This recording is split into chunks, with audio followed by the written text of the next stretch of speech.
right. Hello, everyone, and welcome to our weekly Power Lounge. This is your place to hear authentic conversations from those who have power to share. My name is Amy Vaughn, and I am the owner and Chief Empowerment Officer of Together Digital, a diverse and collaborative community of women who work in digital and choose to share their knowledge, power, and connections. Join the movement at www.togetherindigital.com.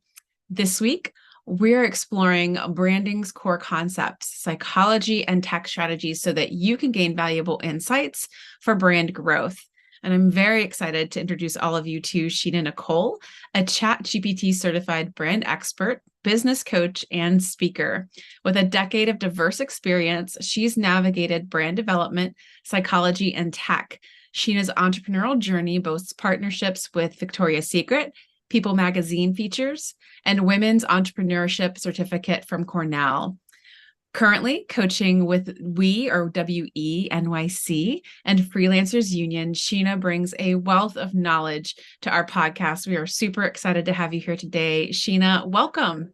Thank you so much, Amy. Thank you. I am so excited to be here with y'all. Again, thank you for having me. Of course, it's our pleasure. Excited to dig in today and talk with you more about your experience because you have an impressive set of skills. Thank How you. did you get to where you are now?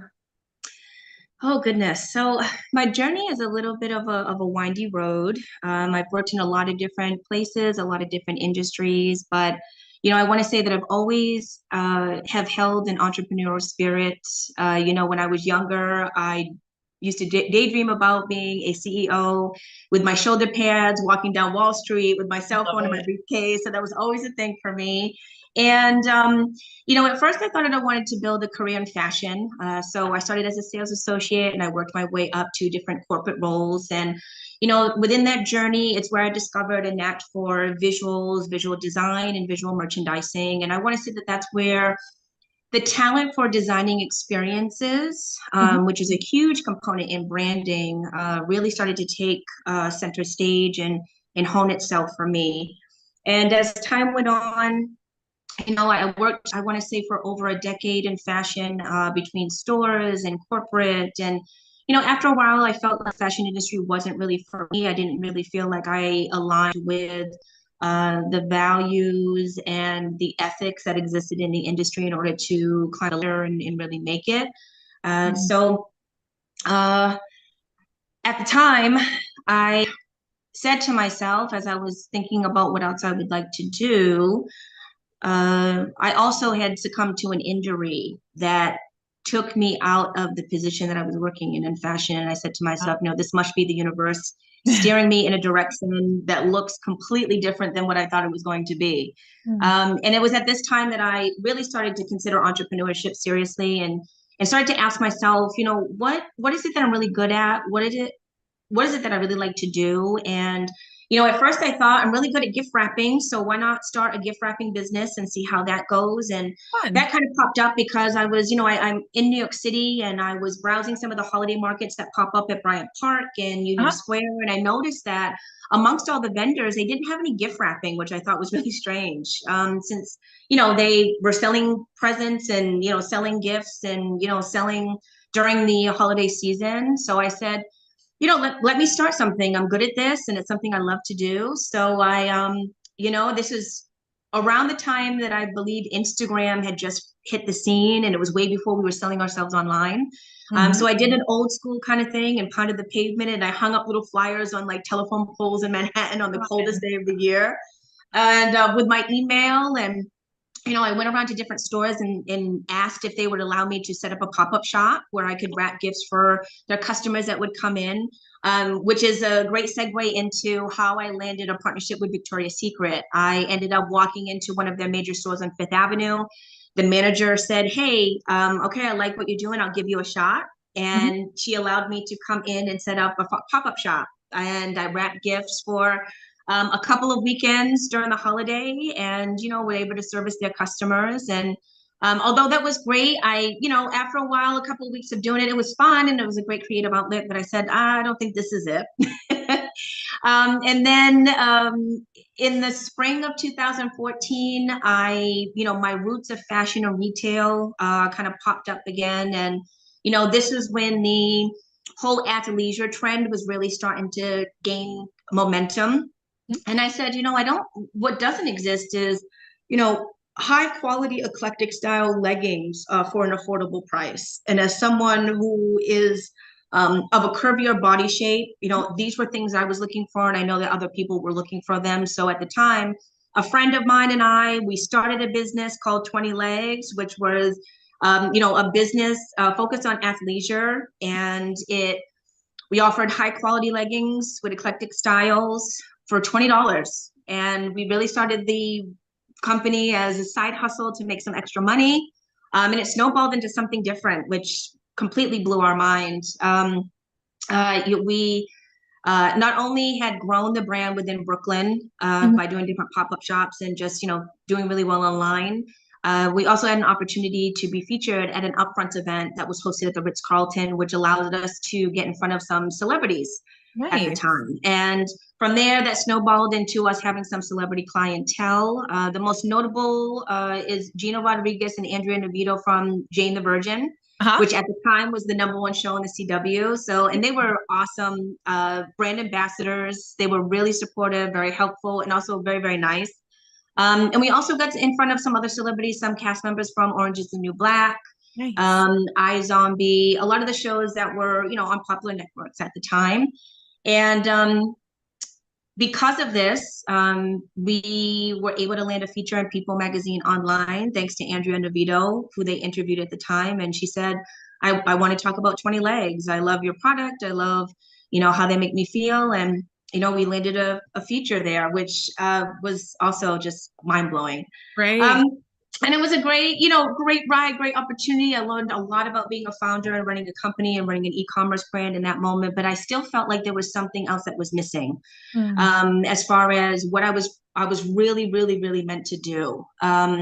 So I kind of pivoted out of the 20 Legs company and said, okay, how can I marry my creativity and my bank of knowledge for business, my understanding of marketing, but more so of this focus on branding, right? Because we're not really taught in Business 101 what branding is. We're kind of steered to understand that branding is a small aspect of marketing, and it's kind of roped in all together, and it's kind of like the same thing. But as I started to do more research, I came to find that it's so much bigger than that. So, I pivoted into running a creative agency for a while where I was designing websites and designing social media assets. And that was great because, again, another creative outlet for me, but it still felt like something was missing. And I realized very, very shortly into, that venture that I hate designing websites.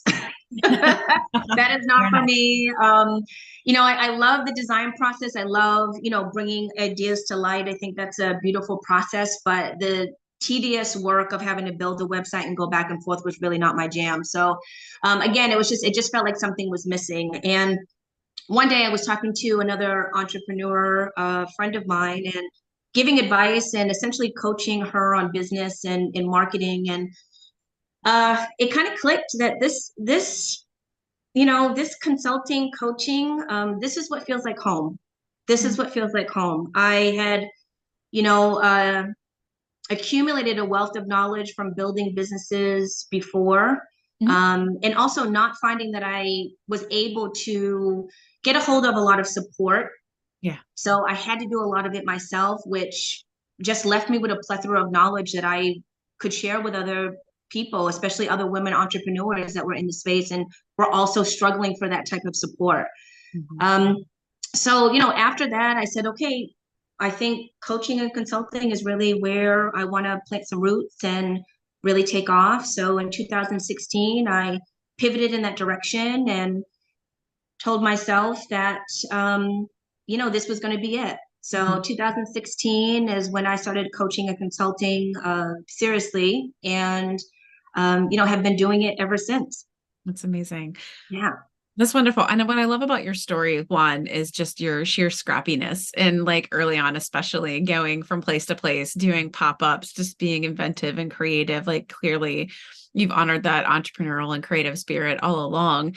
And then another thing you don't hear often when people describe their career journeys or stories is that they feel like something is missing. Like there's so much intuition in your story. And, whether it be life events or just a general sense, or even taking the time to reflect. So many of us just plow through a decade of working Yeah. somewhere without ever Hmm. stopping to acknowledge that there is a longing, that there is something more. So when you say, I came into this and doing this work and it felt like home, it's Hmm. just very inspiring.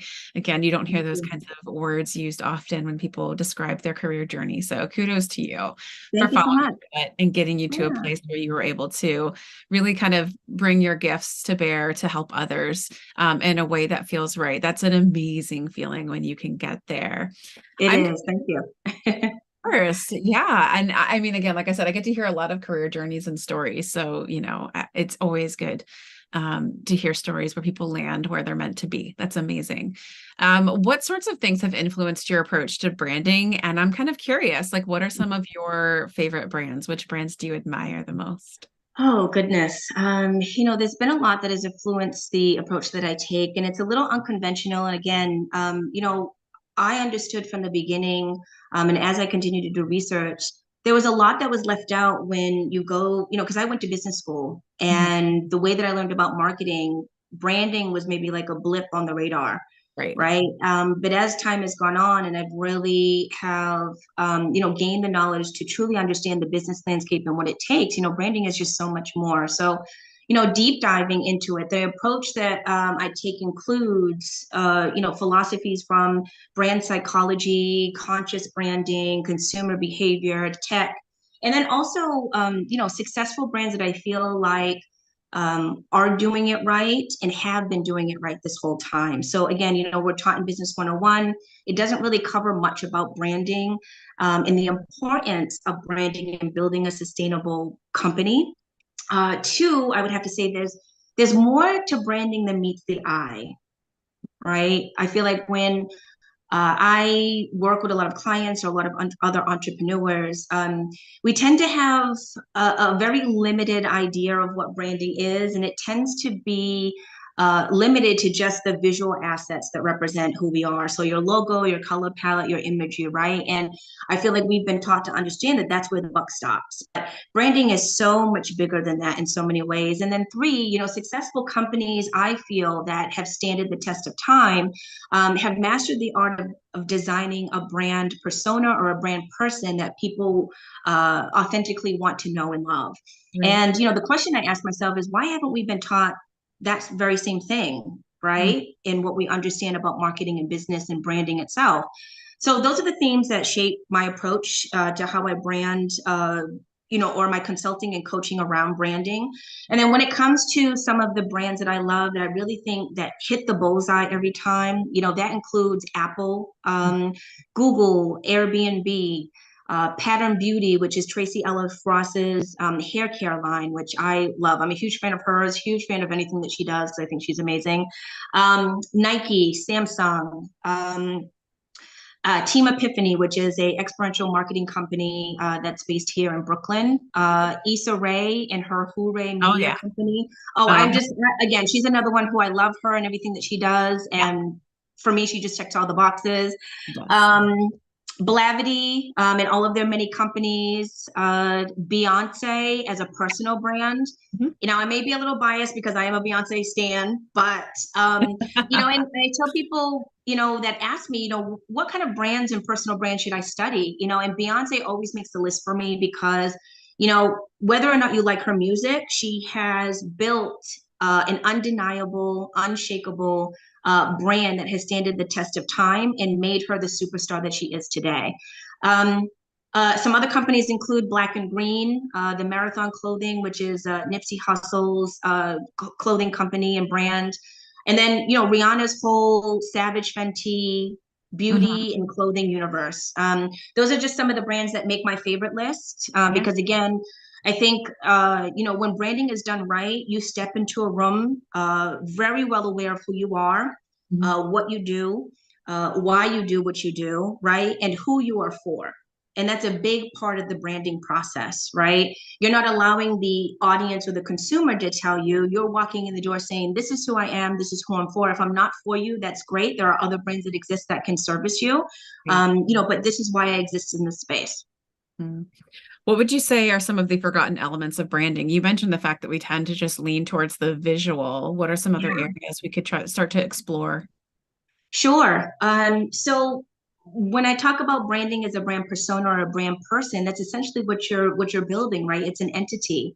Mhm. And very similar to being a human being, there are two sides that make up a person, right? There are your outer layer, which are your visuals, right? As a person, you visually understand how I look like, and that's how you differentiate me from other people in a room. But there's also like an energy and a soul and a vibration and a frequency to me that also helps you identify and feel a certain way about me as a person. And it's the same thing when you're building a brand and building a company, right? There's Mhm. an essence to your brand that really makes up that brand persona that you want people to not only see, but you want people to feel. Mhm. And, the art of branding is how do I give a feeling or create a feeling around my product, service, and company, right? And you build a person that not only has great visuals, but a beautiful personality that Mhm. always creates this consistent positive experience that's unlike anything that you can get anywhere else. So the element of building out that personality and that character, that voice and that ethos, Mhm. that are things that other humans can resonate with. They Right. can feel connected to, right? I can feel like my values align with yours.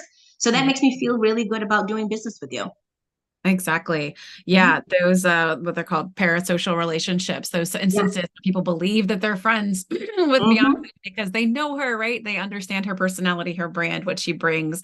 That plus the consistency gives them this sense of knowing and of being Yes. better than what is real.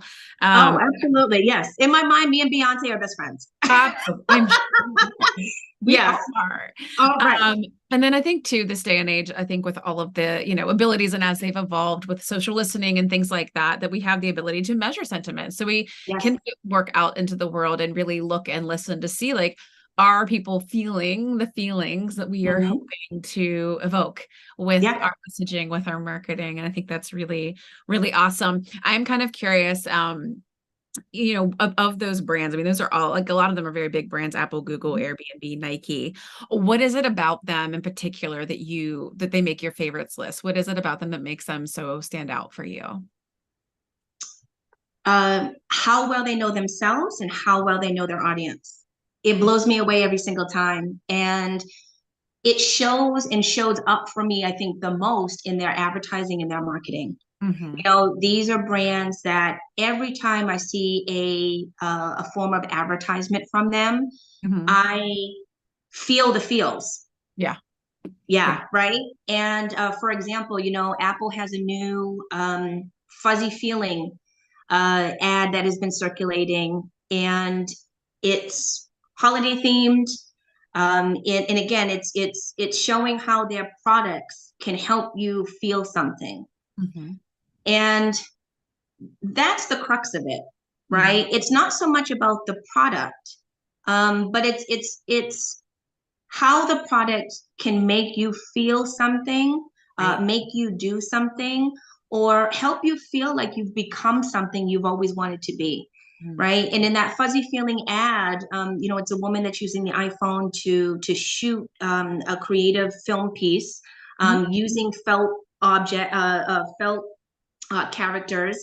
And it's just this beautiful story of how she kind of captures her grumpy boss, and Uh-huh. it's just this kind of beautiful story of like how you don't always really know what's behind somebody's grumpy behavior, Mhm. and sometimes isn't always because they're a bad person. It just might be because maybe they're lonely or something else is going on. So you know um, the power of human connection, and Mhm. how sometimes if you can bypass that grumping attitude and maybe just sit and talk with somebody, it could really brighten their day and help them shift the perspective that they have on the world. And again, like that's an idea that's so much bigger than a phone. Right. And that's the idea, right? And I think that those brands, Apple gets it right, and a lot of those other major brands, they tend to just hit it on the nose every time. And again, they're doing the work to, you know, understand who they are and consistently show up as that. But more importantly, really understand the inner workings of their consumer. And like you said, understand those emotions that they want to evoke Right. in that positive way in order to compel people to take action, right? Because a lot of things we don't realize either is like 90% of the brain is an emotional brain. And that's what Yes. compels us Oh to, gosh, yes. yeah, it's what That's compels why us we to take buy. action. We Yeah, don't buy for practicality. Who are we absolutely not. kidding? We're not Yeah, kidding anybody. We buy for right. emotion, which I mean is Yes. why it's been lovely to see throughout the, decades that I've been in the industry as well, that, this idea of insights, human insights and emotions, are kind of being put above just the features and the functions of things. While all Yeah. of that's important in the process of consideration and purchase, at the end of the day, we know people buy based on sentiment and emotion and response Mm-hmm. to certain things versus, practicality from the most part. I mean, probably even down to the kind of bread that we buy.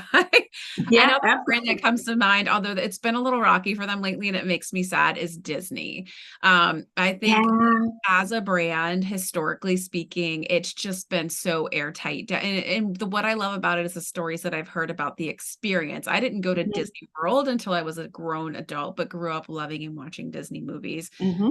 Um, and heard stories about how while in the park, like I think there was a story where a little girl was in the bathroom with her mom crying because she was supposed to go to lunch, dinner, whatever, with the princesses in the castle, but spilled fruit punch all over the front of her dress, and the mom was Oh like no. hurrying trying to get the stain out of her daughter's dress, and a janitor overheard, and they basically equipped the janitors with gift cards and all kinds of different things, apparently first aid kits, all these different things people could possibly need.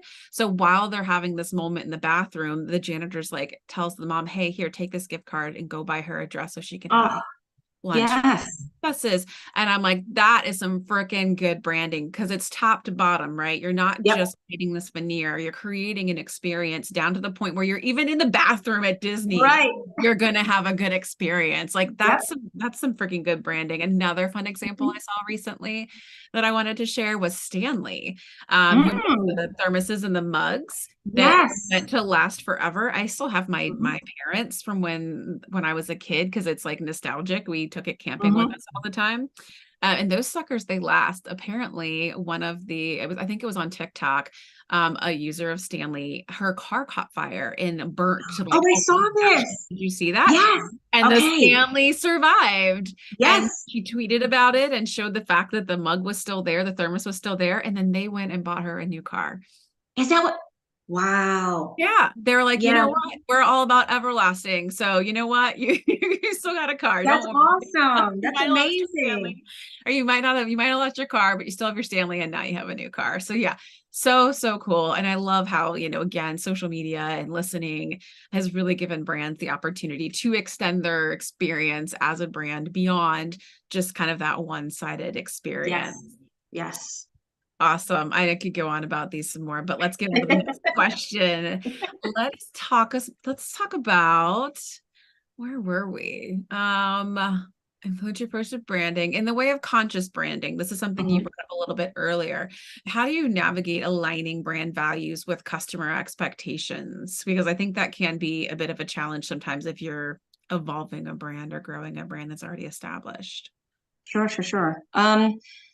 So when we talk about conscious branding, what we're talking about is, really becoming conscious about our actions, our reactions to the world that we exist in, and knowing that the impact of those actions, behaviors, reactions, are going to land right somewhere and will naturally be followed by consequences, and most of the time those consequences being long term, right?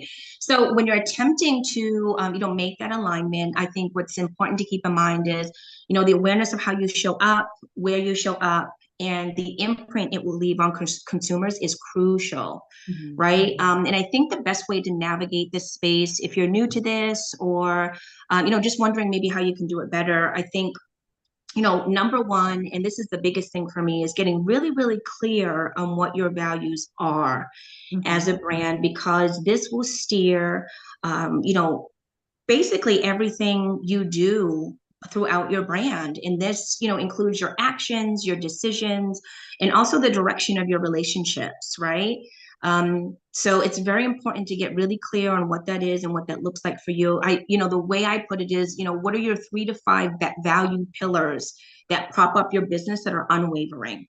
And then the second part of it is, through your research and understanding your consumer, getting a grasp on what really resonates. And how I define resonating is meeting and matching the frequency of the needs, wants, and desire of your consumer. That's the easiest way that I know how to understand it. And this includes really understanding their pain points, understanding, what they value and what they prefer. As far as how they prioritize those things in products and services, and what's at the top, and what's at the bottom for them. And then, from those 2 findings, identifying where you see overlapping with yourself and your consumer, and then where you see discrepancies. Oh, And then where you see those discrepancies, what you can work on is bridging the gap by, making upgrades or enhancements or adjustments, and being sure not to have it compromise who you are as a brand ultimately. But doing things like refining your messaging, or maybe, refining your product features so they better align with customer expectation, or even adopting new business practices that really align that much better with what the customer expects, right? And then once you find this groove, how you can reinforce these things is, again, like, show up consistently, communicate authentically, always, remain agile and responsive to changes in consumer interests and preferences, and then constantly measuring and refining what you are doing to ensure that you remain on track.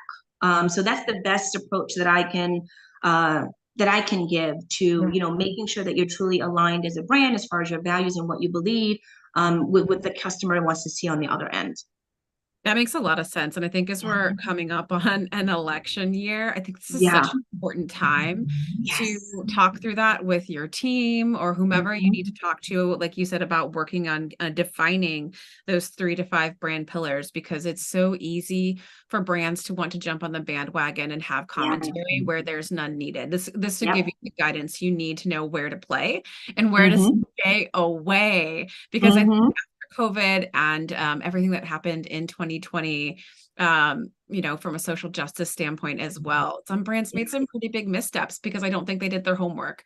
I Yeah. don't think they did their homework. I don't think they educated themselves. And I also just don't believe that they had those pillars defined to know when and where, how to consciously address the situations in a way that was helpful to their customers. Because the last Yes. thing that these customers want to see is performative marketing.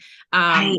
We want to see you being your truest and most authentic self. So find the right way to do that, versus pandering, Absolutely. please. Absolutely. Yeah, you hit it right on the nail. Yes, 100%. I say that all the time. All the Yeah. time. And I could just imagine too, I think for those of us who maybe work within a certain department, like social media marketing or, developing and building websites, you'll get requests. Social media comes to mind specifically. You're going to get requests from people, from other clients or people within your agency that are going to want you to try to play in these spaces. And if So you I have that already want to well-defined click off. brand, I already then you can,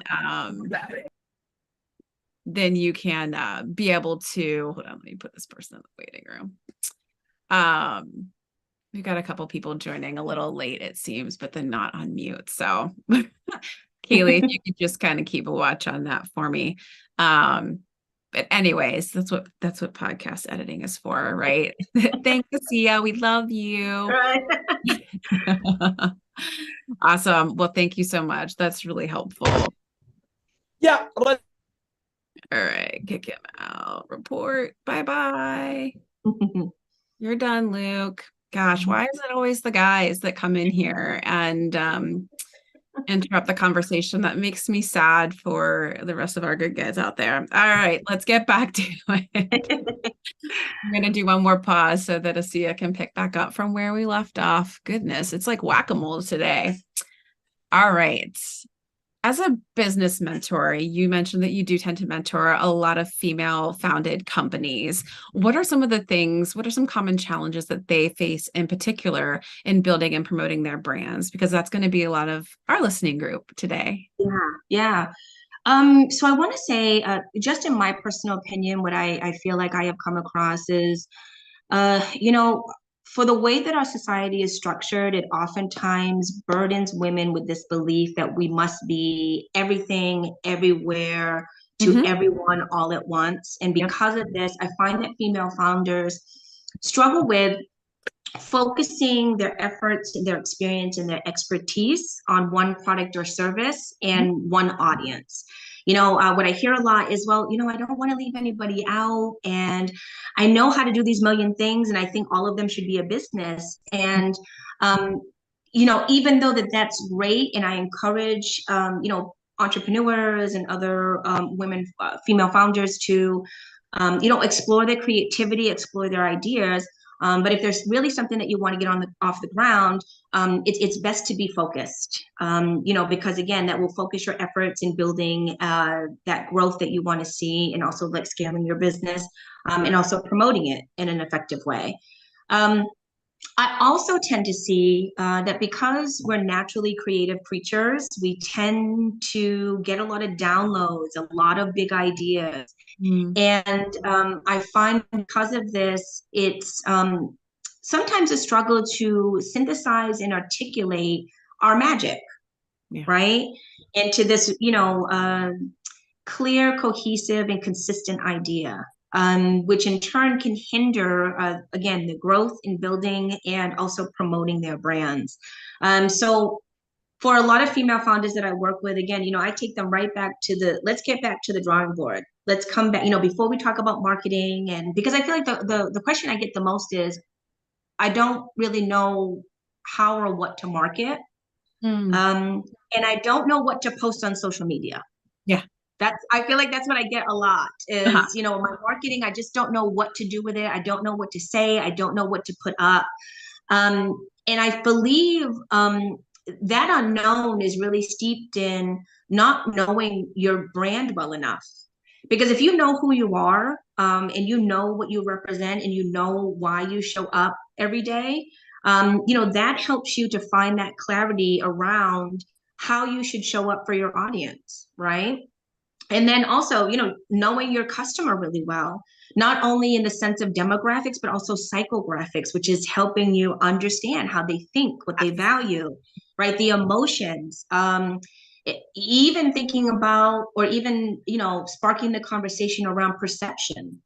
A building block I think that's very important in building your audience is, what's the perception that your audience is building of themselves? And more importantly, what is the perception that they want others to have of them? And how does your product and or service help them achieve that?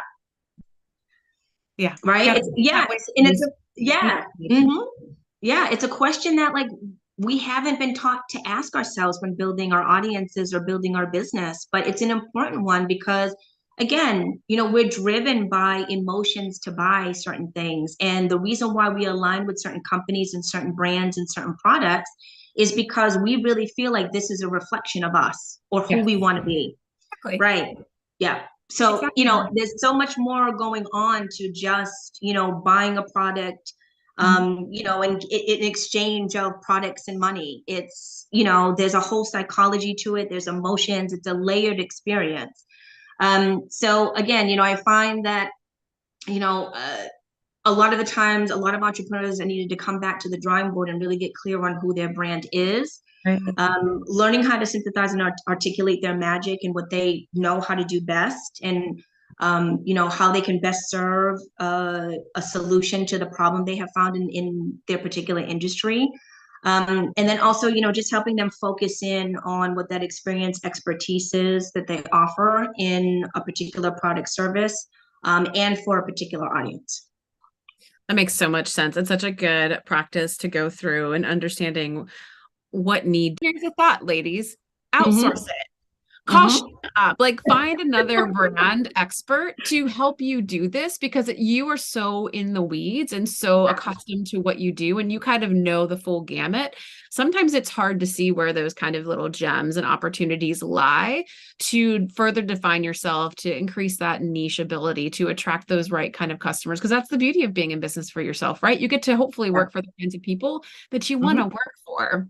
And Yep. without really well thought out branding, it's not going to happen. And I absolutely agree with you too. You opened with saying, a bit about how we've been socially conditioned as women. We are people pleasers. We are here to make everyone happy and comfortable.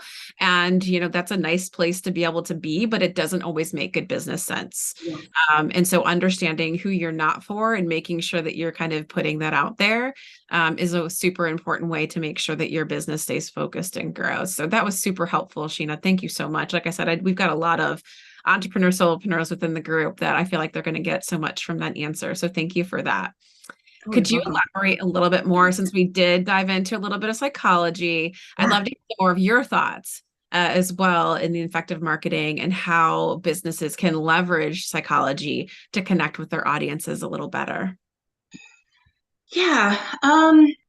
I really feel like psychology plays a very profound role in effective marketing. It really does because it's the backbone of learning consumer behavior. It's the backbone of learning consumer motives, the decision-making process, and as we've been talking about emotions, which are that's the big theme of it, right? Because again, that's what compels us to take a lot of action.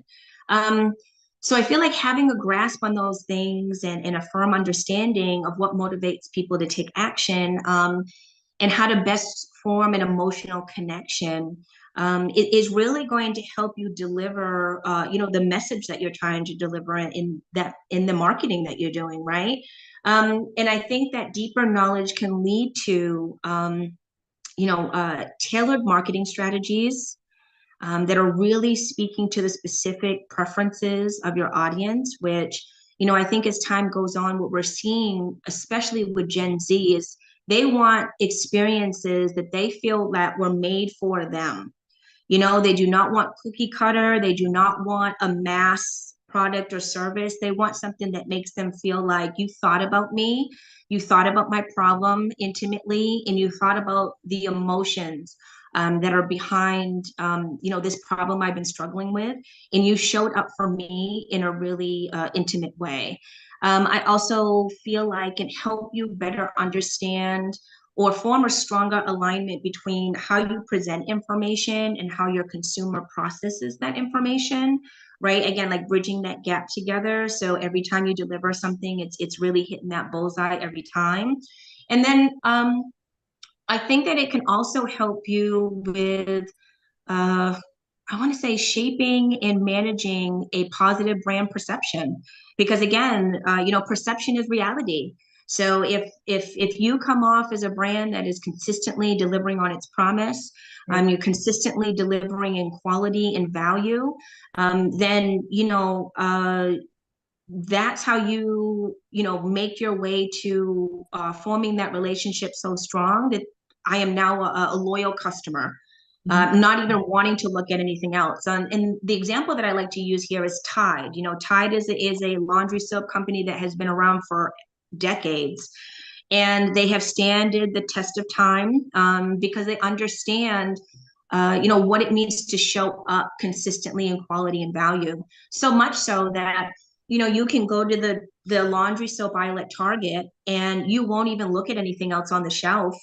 Because when we go, there's 1,000 of different brands that exist, right? That all do the same thing. They tell you we can clean your clothes the best. We can get out the stains and we can make your fabric smell good.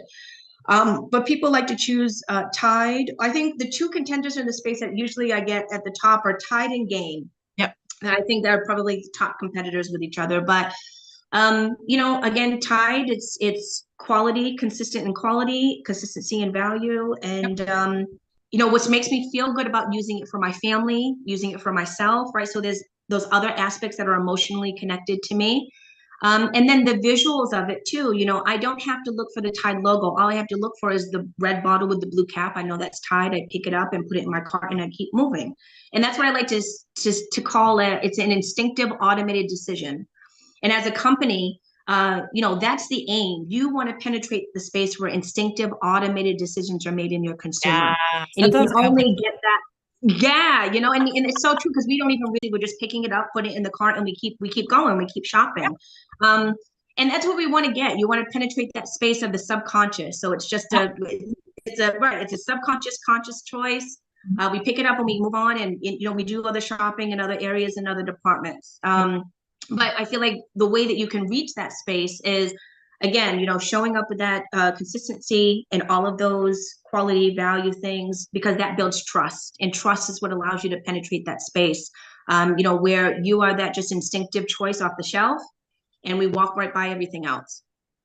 Awesome. Yeah, no, that makes a lot of sense. It's funny that you brought up Gain. I used to work in fabric care, and I Okay. think, kind of knowing from having worked in that area on those types of products before, Gain really gained like Mhm. headway and market share really on Tide because of its scent, because Yes, people are obsessed with the scent and it's it's so consistent good. here. And now it's in like your car plugins, it's like Yep. other pod type of things. Like they have like realized that was one brand that I really appreciated, that they acknowledged people's pure obsession with the scent of Gain and started finding other products to kind of branch it out into, continuing that experience. They love the way their clothes smell, so why not put it in your car? It's genius. I think they even have Gain scented candles as Yes, well. yes. And they actually smell good. I have come across them. I'm like, this is Yeah. wow. They've done a great job with brand equity. Their brand equity has been able to span and allow them to be successful in other industries, which is great. And Yep. again, the scent aspect of their business is the position they took as a brand. Yep. How do we get over on someone like Tide? Okay, great. Tide may clean the best, but we smell the best. Exactly. So that's Exactly. the avenue that we're going to go with, and that's how we're going to position ourselves in the industry to stand out from everybody else. So yeah, that's great. Yeah. Smart, super smart. All right. Let's talk about ChatGPT because that's kind of all the rage right now. And you are a certified ChatGPT professional. Yes. How do you integrate AI and technology into branding strategies without losing that human touch? So I feel like this is a really big question right now, right? Because the rise of I think, has a lot of people excited, but a lot of other people really afraid about what it's going to mean for humans and jobs and automation and business. And I think the rule of thumb is to use AI and technology as a tool, not as a replacement for human input, right? I think that's the main focus with it. And we should all be using these mediums to elevate, enhance our own originality and creativity. So Mhm. that's first things first, right? These aren't platforms, again, that are here to replace us. They're here to help us expand beyond our own capacity as humans, right? Because we can only come up with so many ideas, and the brain can only do so much in 24 hours. And AI and technology have been these beautiful platforms that exist to help expand or help us go a little bit further with our human, capabilities and capacities. Just can't go anymore. So I think that that's where they're beautiful, and that's where there's endless possibilities that can exist when we bring the two things together. And another thing to keep in mind is, human touch is the starting point for these new mediums. They could not produce results without our input, Yep. right? So the theme, I think, that we're in right now, and I think we should remain in, is the realm of co-creation. How do we Yes. take things that seem really, really far apart, humans and technology, and how do we bridge them together to then create this whole new world, again, of endless possibilities that can exist, that can help us expand our minds, creativity, and innovation that much further than what we've known before. Um, and then AI is, AI and tech and all these platforms are really smart. They can pull the information together, but there are some things that they can't do. They can't feel, Yep. right? Rationalize when it comes to ethics and morals and Yeah. things. And that's where we come in as humans to interject, those human elements into what can be produced through technology. And I think that that's where, keeping a hand on that human touch, while using these platforms as a tool, to help us extend, really comes in and is really important in order to, really make sure that our brands and our companies are landing where we want them to land. Yeah, I would agree. I'm for that. I'm right there with you on all of that in the sense that I want to see humans doing more human things and just let the Hmm. machines be the machines and not Yeah. us. Mhm. If there's Yeah. something you can delegate that is just super redundant and doesn't need a person or that emotive, aspect to it, like why not delegate that out if you Yeah. can? I mean, let us all Yeah. go to being more emotive and more human, please, and less of the Hmm. machines. Yes.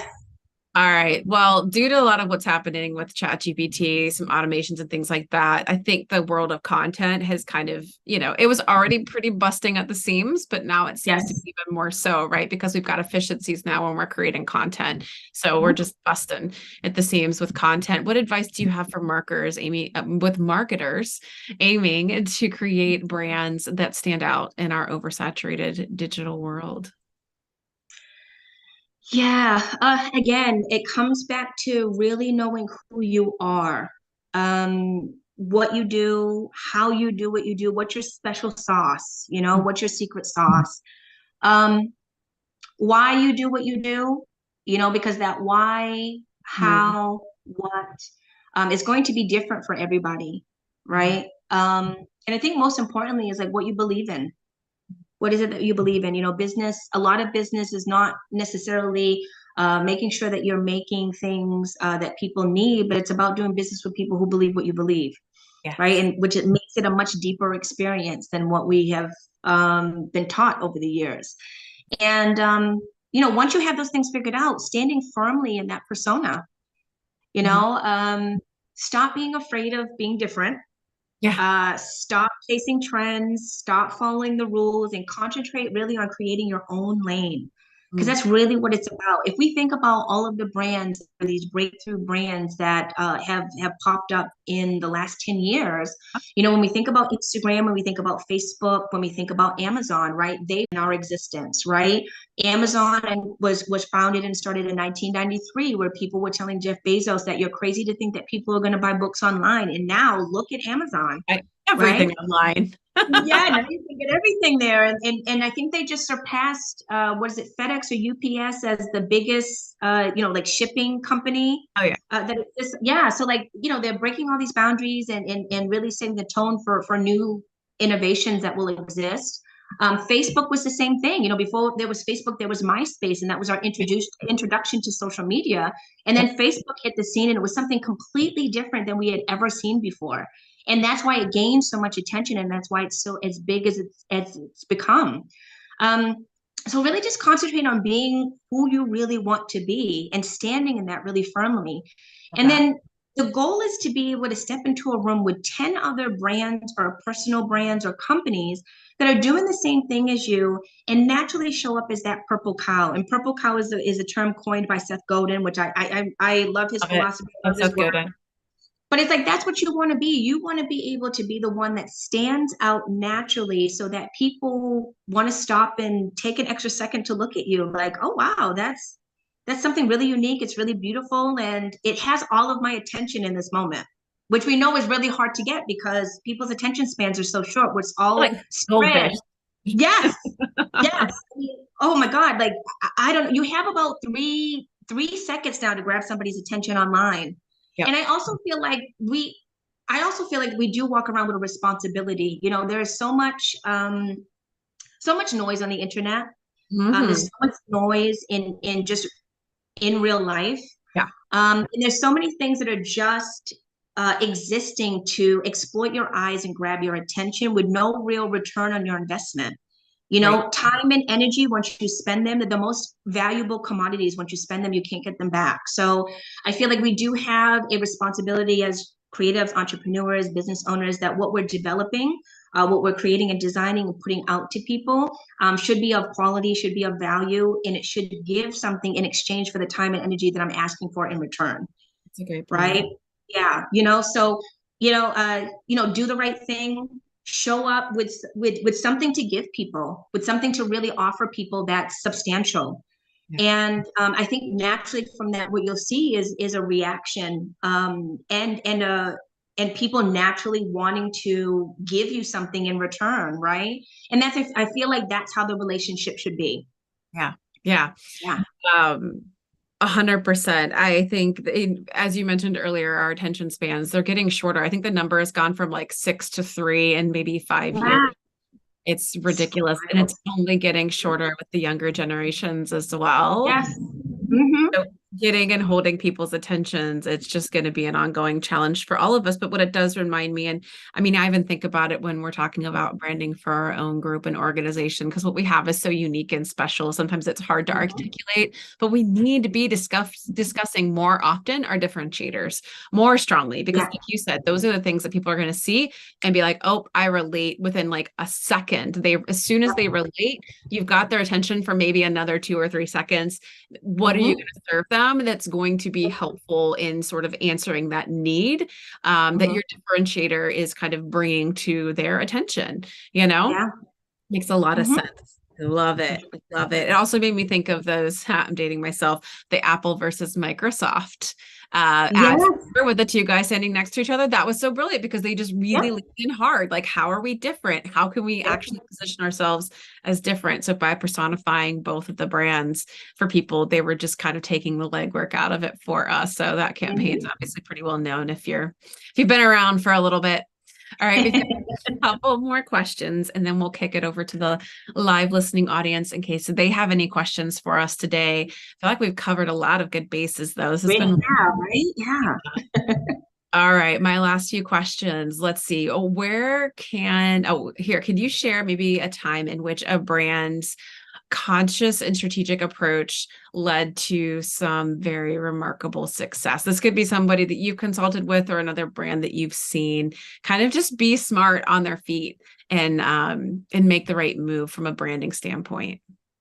Yeah, so there's two examples that come to mind. So the first one is the company Seventh Generation. Mhm. They specialize in environmentally friendly household and personal care products. And I remember reading an article about them in Forbes at the height of the pandemic, where they were talking about how brands that led with their purpose and showed up with a commitment to delivering continuing to deliver on their promise to their consumer, fared much better than other companies during the pandemic at the height. And I remember reading that instead of directing whatever funds they had set aside for research and development of new products, they decided to scrap that idea and put that money, time, and energy into meeting the demand for their products at the time. So making sure that they were always fully stocked on the shelves, Oh, making sure that they were available to fulfill orders that were coming through online, and just made sure that they were prepared to meet the demand for what was happening in the world. So again, like consciously understanding how we exist and what's happening right now, also being conscious about reading the room and understanding that even though, this would be a normal course of business action for us to to think about new products, yeah. research and development can take years on Yeah. years Oh, before yeah. something's released, right? So Mhm. instead of that, right now, the problem at hand is something that aligns with what we offer up as a solution. So let us put all of our minds, our attention, our money, and our energy into meeting the demand at the time. And this not only resulted in an increase of sales, but it strengthened a positive perception for the company. Right. People really believe that Seven Generation, stood on business, Mhm. and they remained committed to showing up for its Yeah. community. And that means so Brilliant. much. Means so much. And it just showed that it was really serious about delivering its promise, and in turn, that customer loyalty just like shot through the roof, which Right. that speaks volumes. And then the other company I would have to say that is a good example of this is Patagonia. I don't ever know if I say that correctly, but Patagonia, okay. um so I believe it was like 2011, and they had launched this campaign on Black Friday called "Don't Buy This Jacket." And their whole approach was, instead of promoting this kind of like mindless consumerism that happens usually around the holidays, Black Friday, they wanted people to be more conscious about what that means for the environment, the impact that it has on, everything across the board when you're just buying up stuff that you don't necessarily really need. Um, and was encouraging more upcycling or recycling of some of the clothes that people already have. And this bold move resonated very, very deeply with their current customer base, because it's like, it's showing that you are committed to this theme of sustainability, right? And then it also reinforced that we really stand behind our values and our mission. This is what we have been here to do as a company.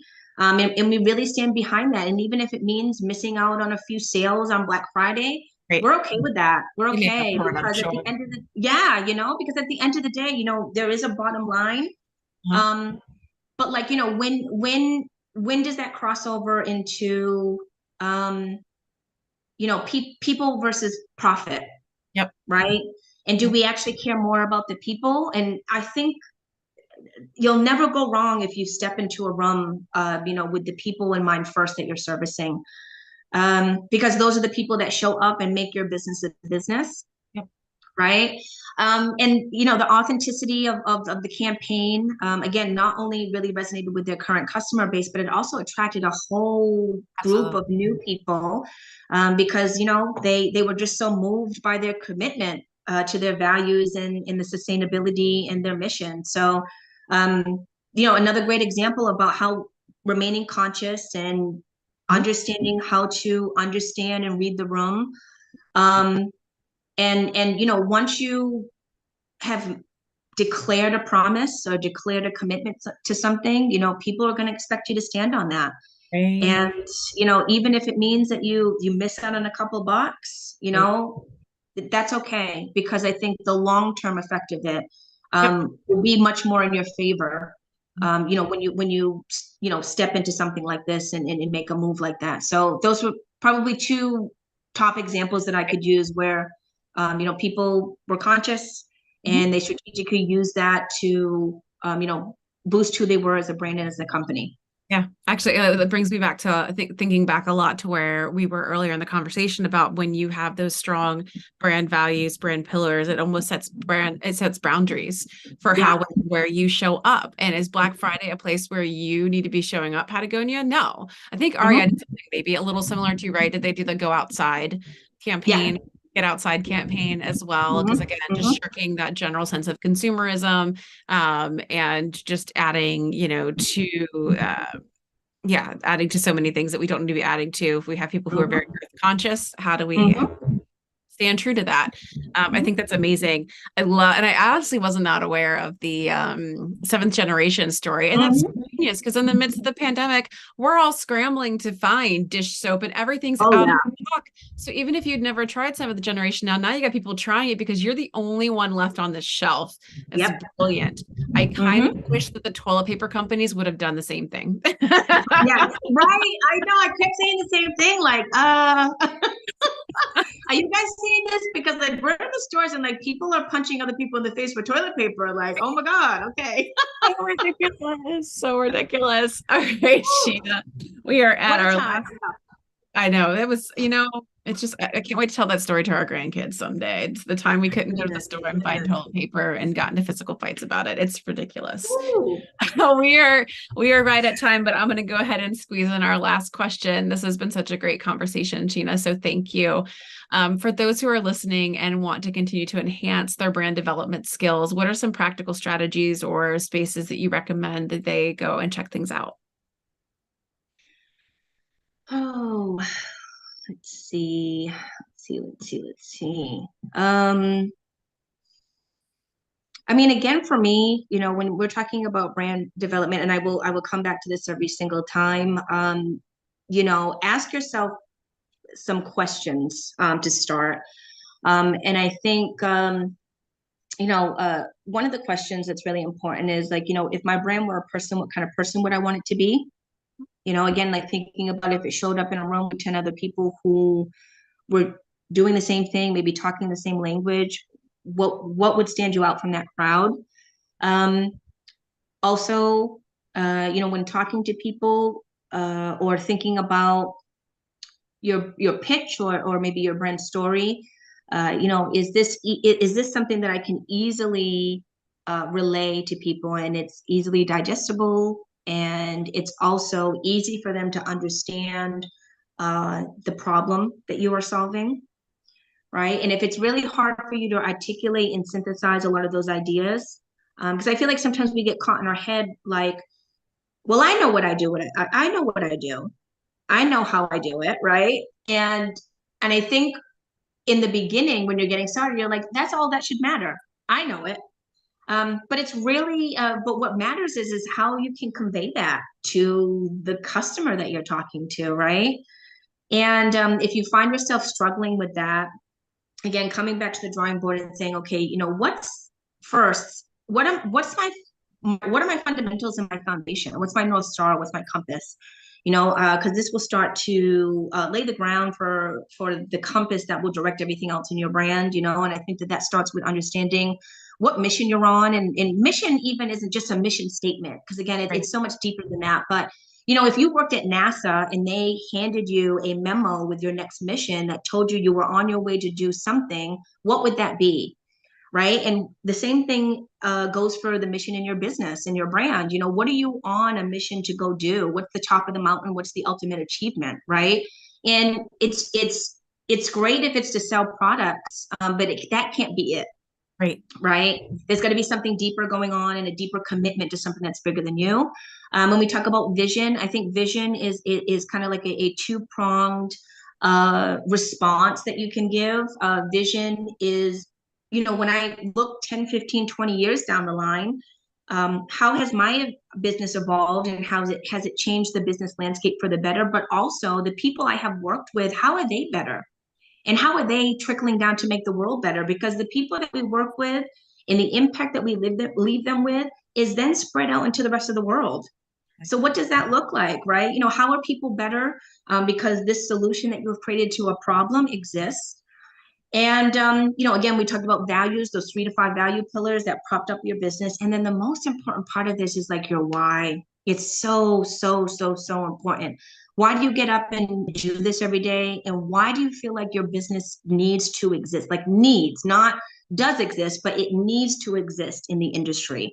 And the example that I like to use is Apple, of course. Apple operates on 2 very simple whys, but they're very effective. One is we believe in challenging the status quo. And if you have seen, they have come up with so many innovative products that we have never seen before. And then 2 is we believe in thinking different. Yeah. And think different, you remember, was a whole campaign for I don't know how long. And it still Okay. essentially Okay. is, right? Yeah. Think different with the colorful computers and the whole thing. And that's what they lead their company with every single day, right? And it's not necessarily about the products. It's really about how are we remaining committed to our why. And Mhm. that's what they lead with every day. Apple iPhones aren't just about the iPhone. It's about how the iPhone can make you feel like the director you've always wanted to be, or the creative you've always wanted to be, or maybe the artist you've always wanted to be. And how it helps you build this perception that you want to have of yourself, where you are and who you essentially want to be, right? I want to be somebody who is a disruptor. I want to be somebody who thinks different. I want to be somebody who's seen as someone who challenges the status quo. Apple products they make me feel like I can do that. And that's the point of it, right? So what's your why? What is it that you essentially believe at the core of you in your business? And then have that permeate through everything that you do, in your business development. And then, thinking about your brand identity, thinking about the person, what do I look like? How do I feel? Your narrative, and then talking about your audience too. We talked about it earlier, your demographics and your psychographics. Those 2 things need to be considered. What type of experience do you want people to have? What emotions do you want people to evoke in people? And all of these things should be considered when you're building out a brand. And I also tell people, like, take your time to do this. Yeah. Even if, there's no rush. Even if you're somebody who's been operating in business and feel like you need a rebrand, come back to the drawing board and just take your time to really get clear. Because as each stage goes on and you gain more clarity, you have a better understanding even of how to create content, how to put together messaging that's really going to be effective and hit that bullseye every time that you want to hit. And also ensuring that you're delivering on that promise.